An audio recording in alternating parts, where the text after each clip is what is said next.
समस्त NIOS DElEd साथियों का स्वागत है आपके अपनी YouTube channel MKS teaching point में। नई शिक्षक भर्ती व वैधता कोर्ट फैसले के साथ आई एक और बड़ी खबर। जी हां साथियों, क्या ये खबर है, इसका विश्लेषण करेंगे। क्या निष्कर्ष NIOS डीएलएड साथियों के लिए निकल कर आ रहा है, आपको अवगत कराएंगे। निवेदन करेंगे वीडियो को अंत तक देखें और सभी साथियों को शेयर करें। जो साथी चैनल पर पहली बार विजिट कर रहे हैं तो कृपया चैनल को सब्सक्राइब करके बेल आइकन जरूर प्रेस कर लें। जैसा कि साथियों बात कर लें, हाई कोर्ट का एक बहुत बड़ा फैसला आया है 68,500 शिक्षक भर्ती के परिपेक्ष में। भर्ती के जो रिक्त 27,713 पदों पर भर्ती को लेकर के 2 माह में भर्ती परीक्षा कराए जाने का निर्देश विभाग को व सरकार को दिया गया है। अगर हम बात कर लें साथियों, यहाँ पर जो भर्ती के अभ्यर्थी थे उनको जो है आयु सीमा में छूट दी गई है। शेष अन्य अभ्यर्थी भी इस भर्ती प्रक्रिया में या भर्ती परीक्षा में शामिल होंगे। यहाँ पर अगर हम साथियों बात कर लें कि आप देखेंगे NIOS डीएलएड के लिए वर्तमान में विशेष तौर पर जो प्रयास चल रहे हैं वैधता को लेकर के वो महत्वपूर्ण है,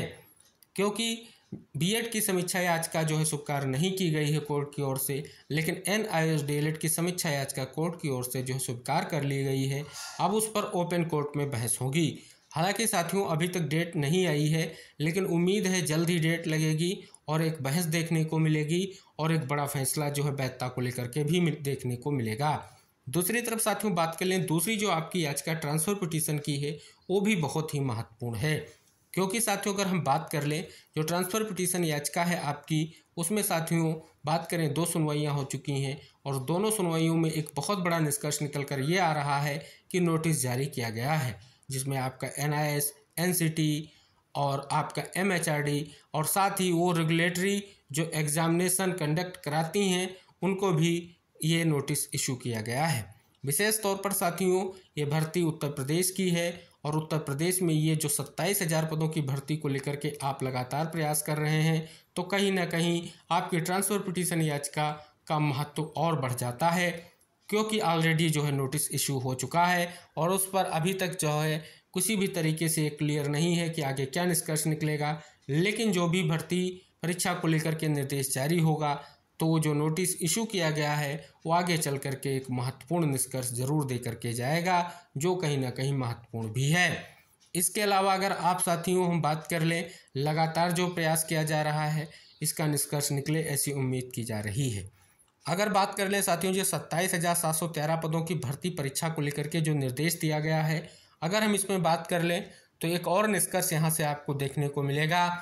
कि कोर्ट ने कहा कि अगर परीक्षा कराने में कोई बाधा हो तो इसकी जानकारी एक हिंदी व अंग्रेजी अखबारों में प्रकाशित कराएं, जिससे अभ्यर्थियों को पता चल सके कि यह परीक्षा क्यों नहीं कराई जा सकी। यानी अगर जो कोर्ट ने आदेश दिया है 2 माह में भर्ती परीक्षा को तत्काल कराने का, अगर इसको लेकर के किसी भी तरीके से कुछ भी कहीं ना कहीं ऐसी स्थिति है या परीक्षा ना कराने का कोई ऐसा रीज़न है जिसको लेकर के कहीं ना कहीं अखबार में सूचना देनी होगी। तो इस प्रकार से साथियों अगर हम बात कर लें तो जो हमारा वैधता को लेकर के लगातार प्रयास है उससे एक बड़ा निष्कर्ष निकलेगा, ऐसी उम्मीद कहीं ना कहीं की जाती है। लेकिन साथियों अगर हम बात कर लें, इस खबर के साथ एक और बड़ी खबर आ चुकी है और वो इतनी महत्वपूर्ण खबर है जिससे आप सभी को स्पष्ट हो जाएगा कि आने वाले समय में एक बहुत ही महत्वपूर्ण शिक्षक भर्ती देखने को मिलने वाली है।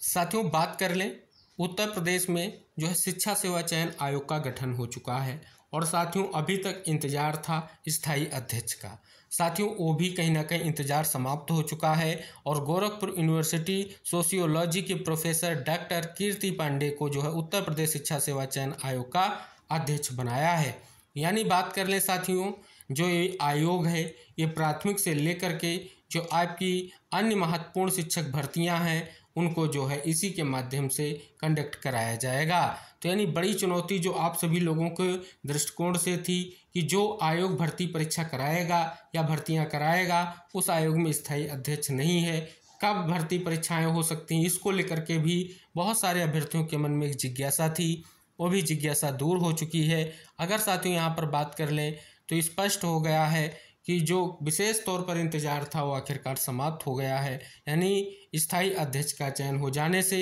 अब सुचारू रूप से कहीं ना कहीं भर्तियों को लेकर के स्थितियां आपको जल्द से जल्द देखने को मिलेंगी। तो इस प्रकार से साथियों यहाँ पर आप सभी के सामने एक महत्वपूर्ण निष्कर्ष ये निकल कर आ गया है क्योंकि अब जो है नई शिक्षक भर्तियां देखने को मिलने वाली हैं।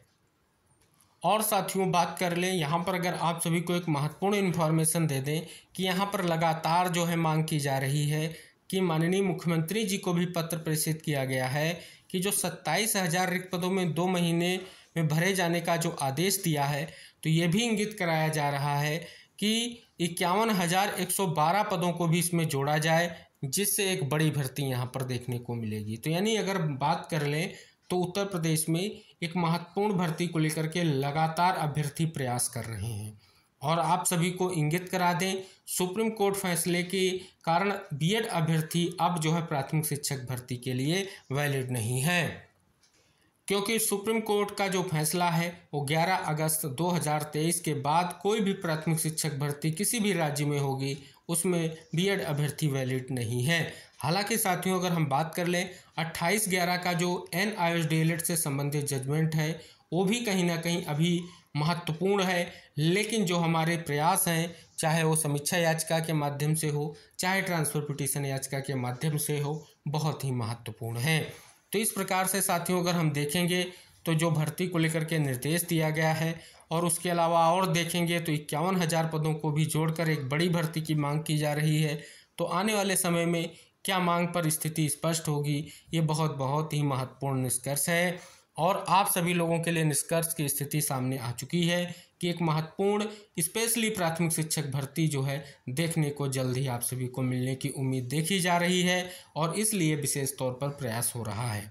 तो साथियों एक तरफ कोर्ट ने अपना फैसला दिया है कि 27,000 पदों को तत्काल भरा जाए और दूसरी तरफ जो है मांग की जा रही कि 27,000 के साथ 51,000 पदों को भी ऐड कर दिया जाए, जिससे एक बहुत बड़ी भर्ती जो है देखने को मिलेगी। और इसका जो है इंतज़ार सभी अभ्यर्थियों को है, हम समस्त NIOS अभ्यर्थियों को भी है, क्योंकि आप सभी को पता है, उम्मीद है कि कोर्ट एक और बड़ा फैसला देखा। जो समीक्षा याचिका एक्सेप्ट हुई है अगर उस पर एक और निष्कर्ष देखने को मिलेगा, साथ ही ट्रांसफर पिटीशन याचिका से भी कहीं ना कहीं निष्कर्ष की पूरी उम्मीद है। तो इस प्रकार से साथियों भर्ती को लेकर के जो स्थितियां हैं महत्वपूर्ण है और विशेष तौर पर एक बड़ी भर्ती जो है विज्ञापन की उम्मीद की जा रही है, तो इस वजह से ये विशेष प्रयास देखने को मिल रहे हैं। उम्मीद की जाती है कि आने वाले समय में समीक्षा याचिका की सुनवाई होकर के और कहीं ना कहीं ओपन कोर्ट में बहस होकर के कुछ ना कुछ निष्कर्ष देखने को मिलेगा। दूसरी तरफ ट्रांसफर पिटीशन याचिका में नोटिस है,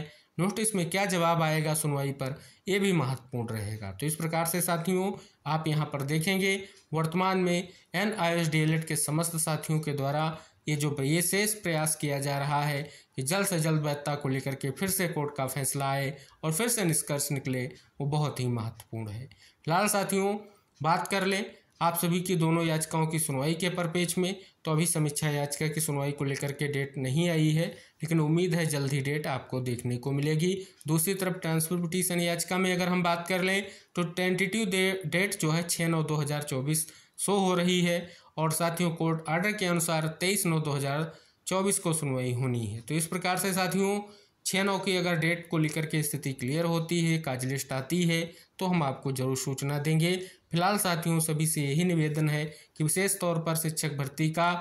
परिपेक्ष लेकर के वर्तमान में जो कहीं ना कहीं विशेष प्रयास किया जा रहा है महत्वपूर्ण है और कहीं ना कहीं सुनवाइयाँ भी इम्पॉर्टेंट है। तो साथियों इस वीडियो को सभी साथियों तक शेयर करें और चैनल को सब्सक्राइब करके बेल आइकन प्रेस कर लें, जिससे जो भी महत्वपूर्ण इन्फॉर्मेशन आप तक शेयर की जाए वो आसानी से पहुँच सके। तो मिलते हैं नेक्स्ट अपडेट के साथ, तब तक के लिए टेक केयर, बाय बाय साथियों।